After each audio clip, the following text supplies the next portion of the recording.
Welcome back to Limited Supply, the podcast where we get deep into the tactical and strategic side of e-commerce, digital marketing, and building consumer brands. I'm your host, Nick Sharma. I've spent the last 9 years building, scaling, and investing in brands. And through this show and my weekly newsletter at nick.co/email, I'm here to share everything I've learned, the wins, the losses, the experiments, the tactics, and the insights, all so you can unlock your next $100,000 in revenue. Today's episode is a good one, but before we dive in, let me tell you about our chosen sponsor for this week's episode.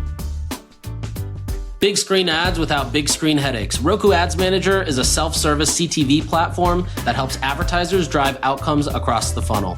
Start today at advertising.roku.com/limited supply. Ben, thank you for being here. Thank you for jumping on Limited Supply. I love listening to your podcast, so it's fun to have you here. Thank you. I mean, we did just have the Mr. Beast. I don't know if you've heard of him, but that was pretty crazy. There are only a couple of those guests. For those that don't know, I host a podcast called Good Guys with my dear friend Josh Peck, and Josh, because he's a different level of a celebrity. He's able to just like pull these guests, and when he texts me, he's like, "We got Mr. Beast." I'm like, "We got the Mr. Beast with 450 million YouTube subscribers. Anything he touches goes to the moon. We got that Mr. Beast." And I listened to him on Diary of a CEO. And that's where, I don't know if you heard that interview, that's where I learned a deep appreciation for Mr. Beast, the entrepreneur, and thought of him so much less as just a creator, but the way that he studies the platforms, which is nothing that I've ever done. I literally like cook and throw up what I think looks good, or I don't like study why did a video flop? Why did a video do well? Like Mr. Beast there's a reason he has 450 million subs. It's because he's a beast, no pun intended. But yeah, the podcast is fun. What else is cool about the Mr. Beast world is how much of an audience he has built internationally, like non-native speaking. I forget the stat, but he said in some interview that only a small subset of the world speaks English. And so by not doing international content, you're just eliminating that entire audience potential.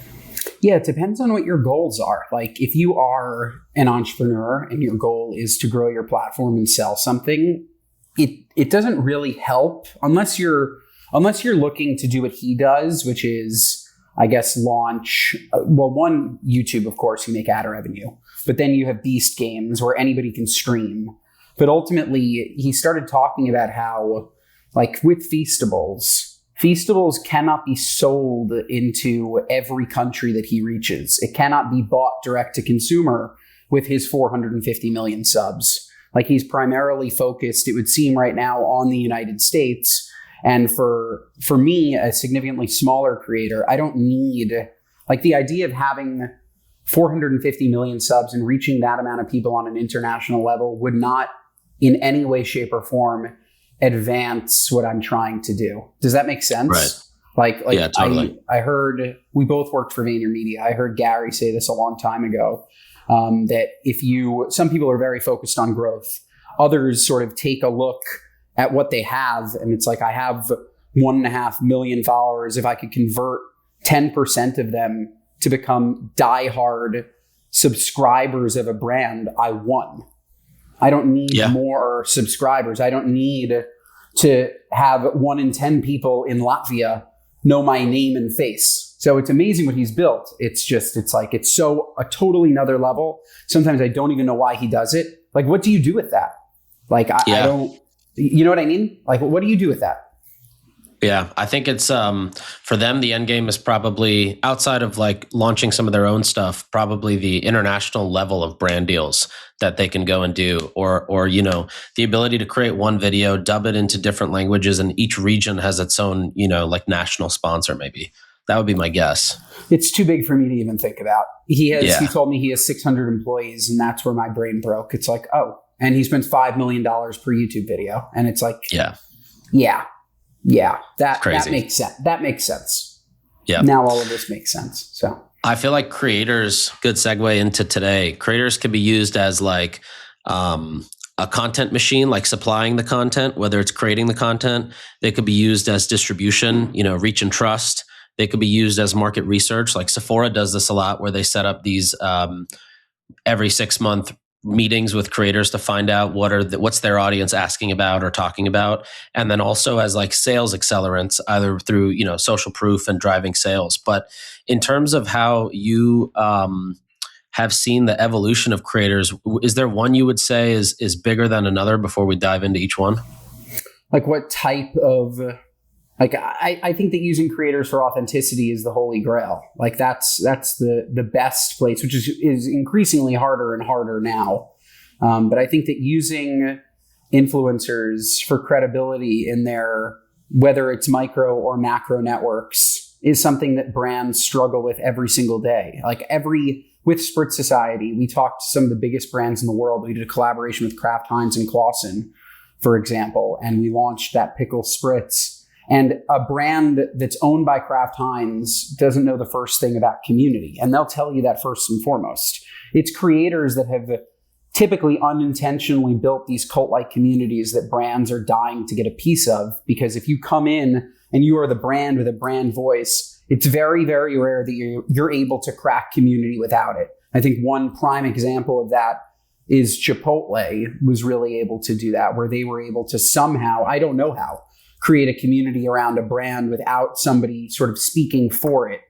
Now, unfortunately, I think they're having some product problems, but at its height, when the product was great and the community was great and the social was firing, all of a sudden they had that perfect storm, which is what created such a viral brand. But I think that brands being able to borrow the equity of authenticity for creators is probably if you can do it, it's the number one thing.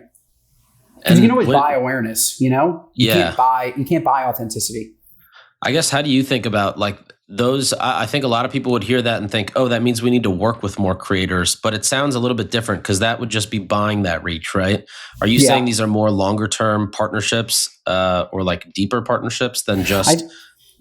I think it's however you can make it real. If you know that X influencer is a fan of your products and they have spoken about it authentically for the last 3 years, and they use it, and there's no one that will question if it's real, then you can go and buy a post from them. But typically, if you can do that and you have a celebrity or an influencer that has a track record of that, you can do that. Otherwise, you probably need to fake it. And the way that you would fake it would be, okay, we're going to start by seeding to them, right? We're going to send them free product. We're going to hope that they throw it on their story. We're going to hope that they just use it. We're going to follow up with them and see if they've used it, became fans of it. I'm going to buy an ad read on their podcast. I'm going to buy a story post.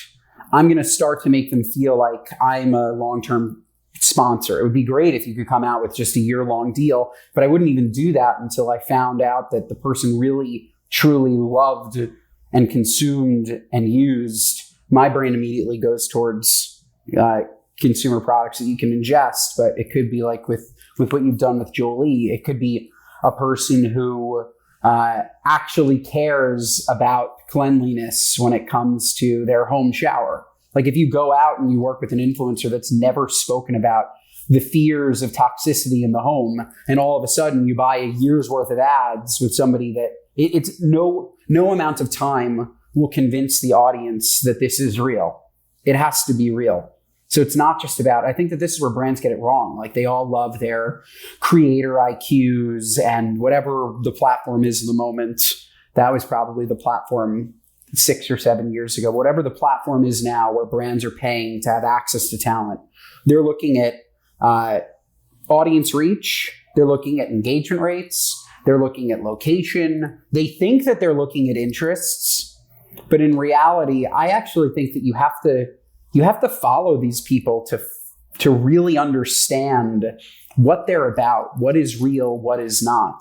Like you listen to my podcast, so you would be, and we're dear friends, but you would be the perfect person to say, I actually think this would be perfect for Ben, because you know Ben and you know what would work. You know that if you asked me to promote Jolie shower heads, it probably wouldn't work, because that's just not authentic to me. But if you had a new fucking supplement that you were trying to, I can authentically talk about trying a supplement, and I will be totally honest with you. If I liked it, if I didn't like it, if I had adverse effects, because I talk about that all the time, or if it was in GLP-1s because I've lost 60 pounds on Zepbound, like great, Row Body, Weight Watchers, this new pill, whatever it may be, like things that are authentic, or any food brand, because I cook so much. But if you gave me something completely out of left field, you know that I'm Jewish and I don't eat pork. If you asked me to promote the bacon, egg, and cheese at McDonald's, that probably wouldn't do well. And it's just, you're not able to know that unless you follow the person. Yeah, I feel like a lot of the influencer, in the direct to consumer, even the wellness world, a lot of the influencers they do these kind of, but they have these long-term relationships you see play out with these brands. And I think it's because, to your point, a lot of these relationships start by sending product, and they're relatively low barrier to entry for these brands that just got funding. They're not paying for these posts up front. And so they are working on building a relationship over time. But with the larger creators, like somebody like yourself, it might be harder to do that because you have a floor to what you will accept in order to create content. But they could still start by sending you product. It's probably just the bigger the creator is, it's probably a little harder to start that relationship unless you maybe have a way in. But I also think that is the advantage. Have it be a good product though, and have it be a value add to me, and have it be something that you think I'd like. Like creators, influencers, celebrities, who whatever they are, whatever they call themselves, just like you wouldn't want to receive endless amounts of something that you don't want or care about. Like the gifting space has become, and people hear this and they think it's such a privilege to receive free stuff. It's like, it actually becomes really, really, really, really annoying. When you keep getting gifted by a brand where you don't like their products, you don't have room for what they just sent you. I live in an apartment, and there was a time where Body Armor, and I love Body Armor. This is an example of a brand that I love, was sending me cases and cases and cases of Body Armor. I don't have a garage. It's just I don't know if you know that I live in Manhattan, or if you think that I live in Iowa. I don't know where you expected me to store this stuff. But so I bring that up because gift something that somebody will be excited to receive. It's called gifting for a reason. It's not shilling free product. I can go to Costco and I can try a sample of something. Give me something that will be a value add to me. Make it personalized to me. Write me a nice note because you are a fan of mine. Create an emotional attachment. Don't just print something out, spray and pray, and hope that I post about your chocolate company, because I don't owe you anything, and you haven't made me feel like I owe you anything. So gifting gone wrong can actually completely turn somebody off to the brand forever. Gifting gone right, or done right, without any expectations, don't write in a note, hey, I hope you post at this. Why would I do that? I don't know you. I don't know you. Right. It would be like a complete stranger, which is also a number one turnoff. I'll meet somebody and they'll say, hey, can you promote this for me? And it's no, why would I do that? I don't know you. So versus if you text me and said, hey, I'm working with this brand and it would mean a lot to me if we could gift you, and if you like it, post about it. We're boys. So that's you know what I mean? And if you don't have that relationship like me and you have, you use a PR firm to create that relationship. Right. I can't stress enough. People think of PR firms because when they're used wrong, they're a complete waste of money. Awareness marketing and PR, I think is just they charge you so much money, retainers. I hate that. But using PR teams to gift their roster, I think is huge. If they have the right talent roster, they have 100 people that they've worked with over the last 10 years. They have intimate relationships with them. And they will know, will this person like this? Will this person not like this? Who should I gift? And it's no longer Ben's company gifting this influencer. It's the PR rep who reps them recommending a product to them. It's the same way that I think Dave Grutman structures almost every single one of his investments, where he invests in something, and then all of a sudden he's sending out a PR box on behalf of Dave, not on behalf of Skinny Almond or whatever the hell that brand is, Skinny Dipped, right? It's not a Skinny Dip box. It's I'm friends with you. And Dave Grutman wants to give you skinny dipped because he invested and because he stands behind it and thinks that you'd like it. So it's just, right. It all comes down to authenticity. How do you create a great relationship with talent and with the customer? Yeah, that's such a great example of it too. I remember with, we did the Judy and Poopery collab bag. And that was another great example where Poopery got to leverage Simon's relationships where he gifted out that collab and, everybody was posting about it because of Simon. Exactly. We just invested in and are very active in a company called Swishables, which you're active in as well. And I brought you on that. And the founders, Gulshan and Harry, are amazing. It's the first single serve mouthwash in a stick pack. Just a genius product. But we are doing those gift boxes where it's not Swishables reaching out to Lauren Bostic and saying, hey, I want you to try this. It's me reaching out to Lauren because we're friends and saying, hey, I think you would absolutely love having a single serve mouthwash in your handbag when you go out for a night out. Or I think you'd love to have them in your podcast studio because you're talking to people so up close. Everybody wants good breath, but everybody wants it in a convenient way. And because it's a value add to her and it came from me, I know she's going to try it versus if it just came from the brand.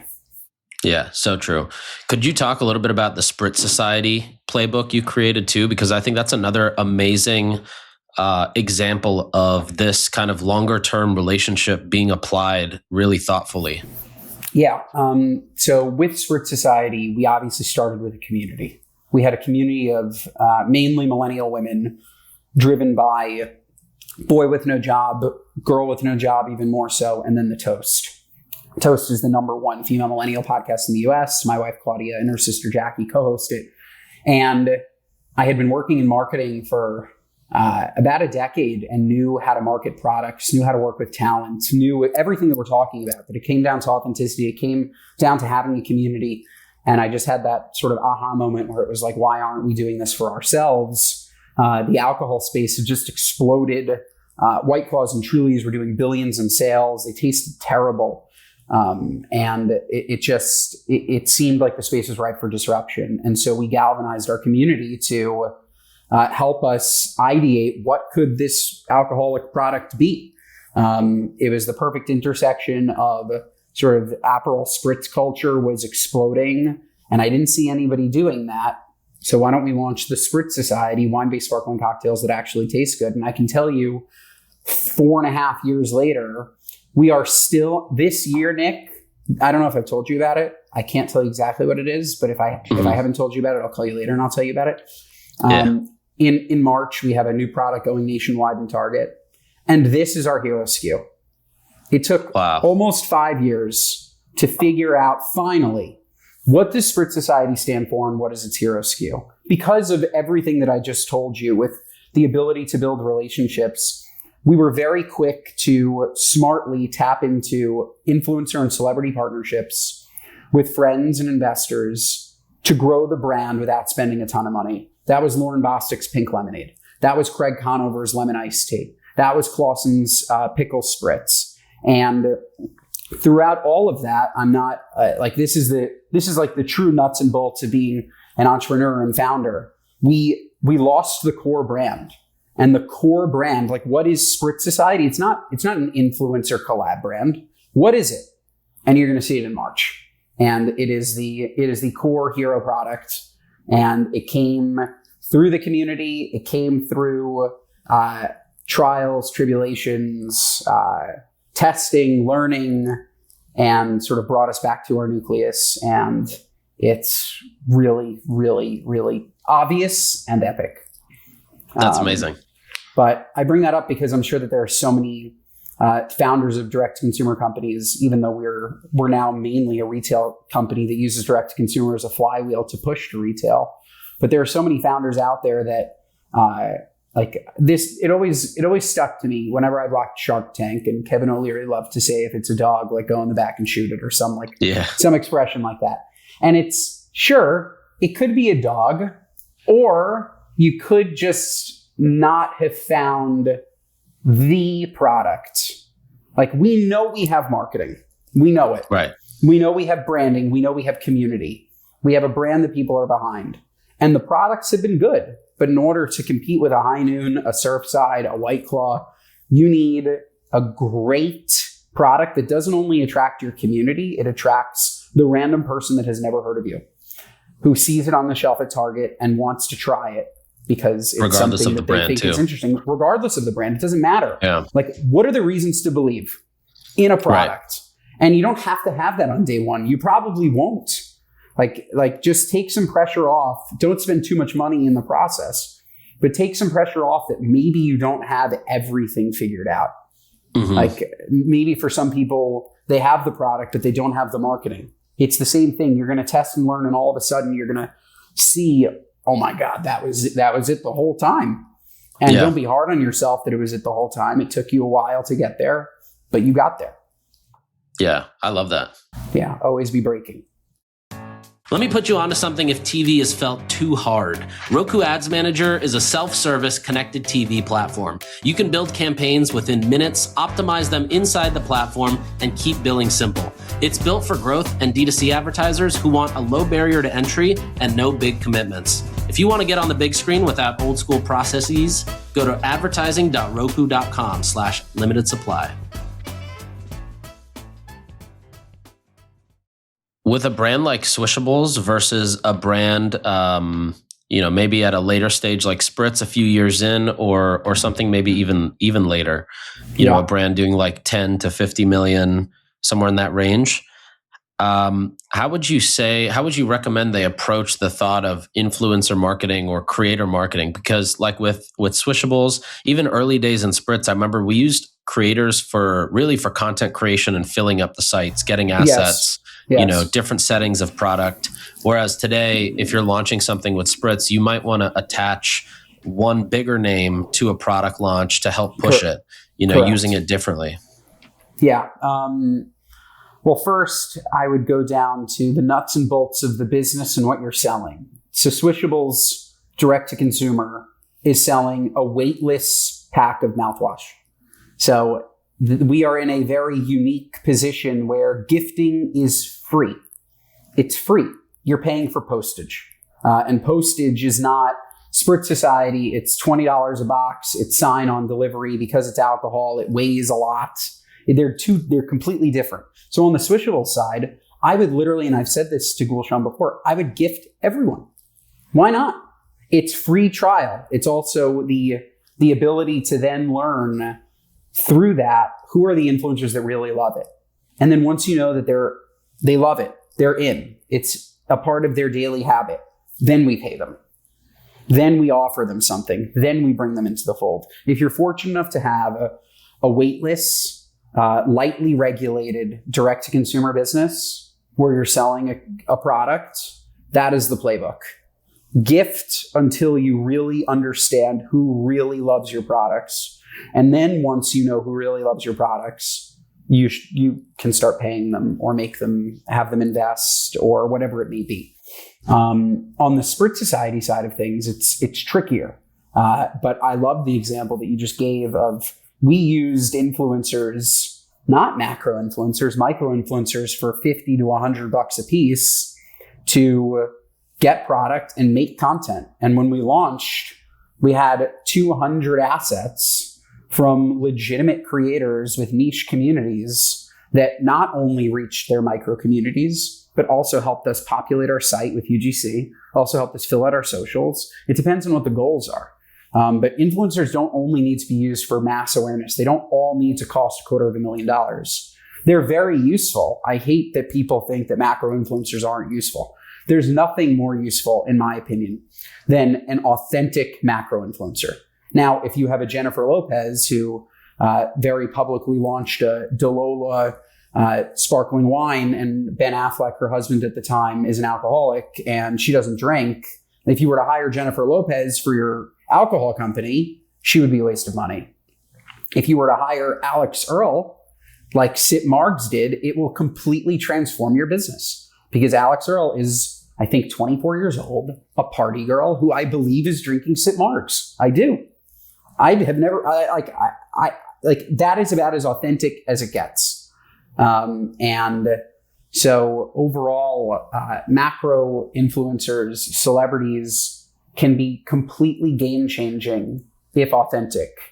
If you are just going and you're a brand with enormous amounts of money, incredibly deep pockets, bring on an agency, and they go and pay a bunch of people that don't make any sense, that's when you start to get into hot water, like a Budweiser a couple of years ago, or when you start to have inauthentic partnerships, that's where your brand sort of gets in hot water. But otherwise, macro is useful. I think micro is useful for content. And I think that middle 100,000 follower person who has a cult following, you use them now and eventually they'll be that huge person. A couple of years ago, that was Jake Shane. Now he's blown up. There's a kid named Graydon Cutler, who I'm sure you're familiar with. He's now that on TikTok. He's going to blow up. You look for the people that have a couple 100,000 followers on TikTok or 50 to 100,000 followers on Instagram, but they have a cult following. How do they have 30,000 likes, but they have 100,000 followers? Like, how is that happening? My sister-in-law, Margot, is a prime example of that. She has like less than 200,000 followers, but because of her sisters, because of me, because of her ecosystem, and because of all of the content that she posts herself, her engagement is through the roof. She is like pulling numbers that are not that of her size and has a community so much bigger than her, than what she should have, right? So all of it's just about being educated and making the right choice, but there are different ways that you can use influencers up and down the spectrum. Yeah, I guess in that sense, like, would you say that these platforms are better for getting the content production kind of like within a scope versus the way that we're talking about it now, which is these deeper relationships or even finding the next Jake Shane? That's where you need to be in the platform and basically doing your homework. I hate influencer agencies. Like, again, having worked at them, I understand why large brands at one point needed them. But at this point, I think that there are better relationships. If like, it depends on what tier of influence we're talking about. But I think that the PR team that has a deep relationship with a creator is better than the influencer agency where you're giving a $250,000 yearly spend to because you're already spending all of the paid media dollars or whatever it is with the like larger company, like using, like treating it as a throwaway. I need to spend, and they're going to put together campaigns. Like, I'd rather hire a great creative shop to come up with a great concept and then go and find the talent myself, or work with a PR firm to help me find talent that matched a brief, or finding a creator that I know loved a product. And my favorite way of doing it is saying, tell me how you would promote my product. I'm not going to follow your brief because your brief is not going to lead to authentic engagement with my community. Like, you tell me how you would best promote this product, which I think brands have gotten better at over time. Yeah, totally.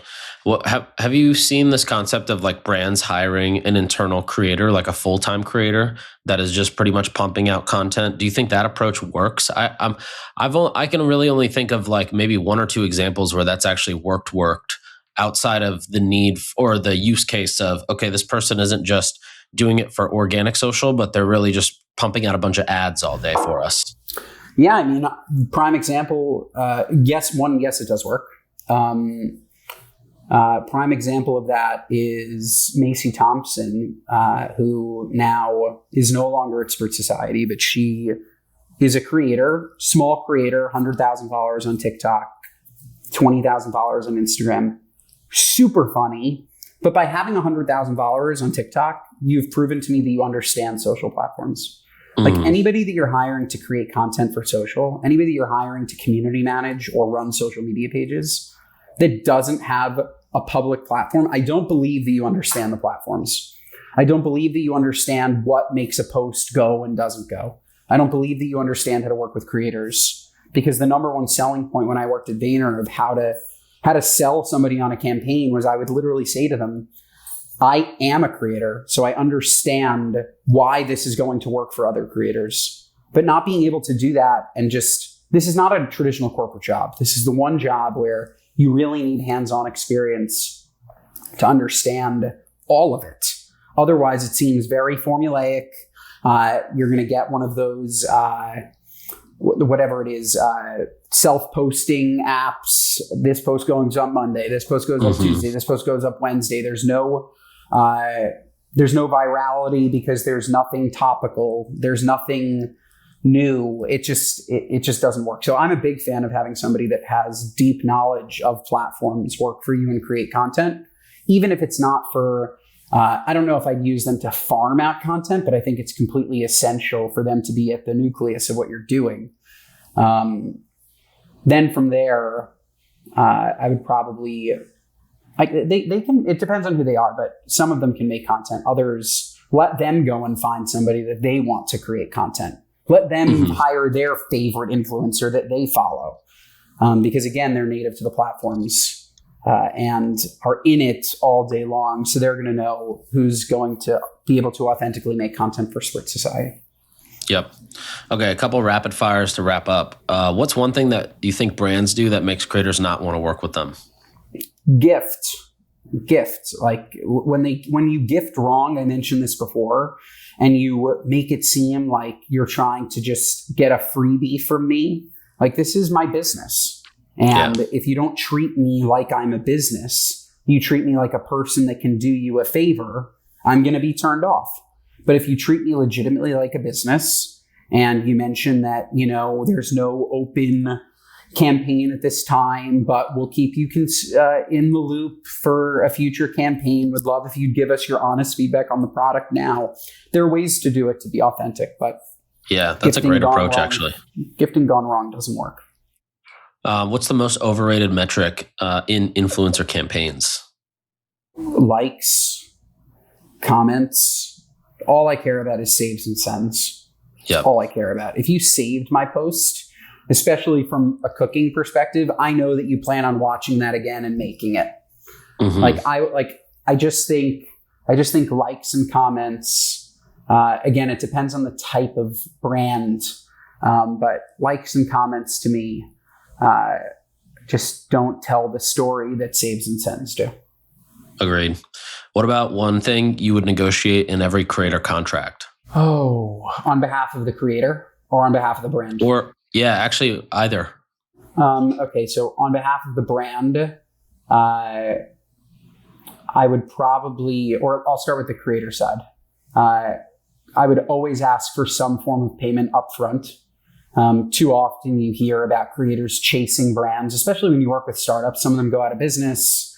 You really never know. And not enough creators have 50% on content delivery and then 50% on posting. They're always just like looped into this culture of net 90 or whatever it is from a L'Oreal. L'Oreal pays their bills. I don't mean to throw them in there. Just an example. And I think that creators need to know their worth, and there needs to be some standardization on this is an individual who is shooting the content. And if this was a gray or a typical large creative shop, they already have a retainer and a scope. Like, they are not doing one-off projects for you, hoping that they collect. They've been working with you for a really long time. And anybody that works with you in a one-off, you typically want to see payment from early. If I was the brand, it would probably be some sort of recourse that if your content is just terrible, I can cancel. Like, if you didn't put in any effort, if you missed the brief completely, I guess that's sticky for creators though. Let's stick with the creator answer. For the brands, it's too hard. There's so much. And yeah, the only thing I would add on the brand side is like a license to the content, just more for protection legally, that if somebody ends up using it in the future at the brand, they don't get, they're not liable to get sued.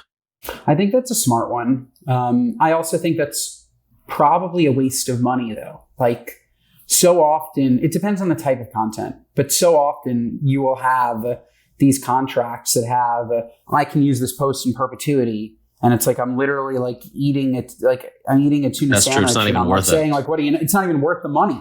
And especially if you're scaling that across so many creators that you're working with, you're just burning money. It's the number one way to burn money is I have the right to promote your post. No. Right. No creator in the world is going to deny. If you come to me 3 months later and you say, Ben, I already paid you this money, but you know what? I'm going to pay you this much more. You don't have to do anything. I just want to run paid against it. Of course I'm going to say yes. I don't have to post anything new. But so often brands think that they have to pre-bake in, I have the right to do this. It's no, don't pay me just in case you don't use it. Come and tell me afterwards that you want to boost it. And if you want to boost it, of course I'm going to say yes. It's found money. No creator, of course, if you come and you say I'm going to pay you in Snickers, I'm going to say no. But if you want to give me a legitimate amount of money, that matches market rates, no creator is going to say no. Yeah, amazing. Well, Ben, thank you for coming on. I appreciate it. Thanks, Nick. Great to see you. And you too. Everybody have a great day. Thank you. Thanks for listening. We'll be back next time to cut through the noise on CPG, retail, and e-commerce. If you enjoyed this episode, why not share it with a friend? And be sure to subscribe wherever you listen so you don't miss the next one.